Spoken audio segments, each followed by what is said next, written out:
overseas, Russia hit Ukraine with yet another massive drone attack. Another example of the critical role drones are playing in modern conflicts. National correspondent Kayla Gaskins joins us from Washington with how the war between Ukraine and Russia is highlighting a weakness in the United States' own defense systems. In the dark hours of night, as Thursday turned into Friday, Russia lobbed 574 drones into Ukraine, hitting 11 targets across the country.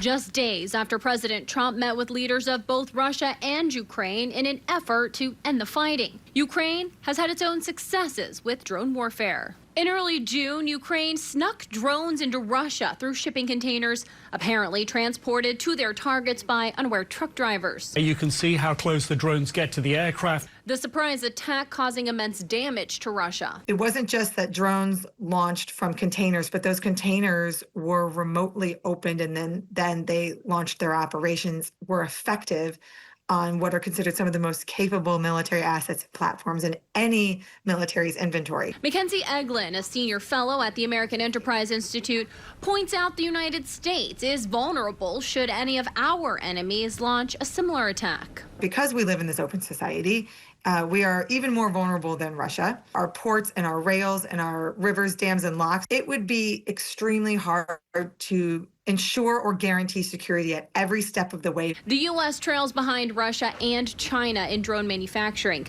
military implementation of drones, and in building systems to defend against them. America is pretty vulnerable against unmanned threats, drone threats, other threats from the air. Following Ukraine's drone attack, President Trump signed an executive order to build up the U.S. drone industry and to crack down on unlawful drone activity and prioritizing real-time detection and identification of drones to safeguard national security.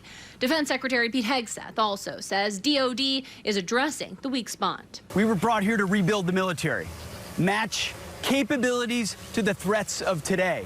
U.S. experts consider a battle with China over Taiwan as a likely battlefield that could put this technology to a real-world combat test. In Washington, I'm Kayla Gaskin.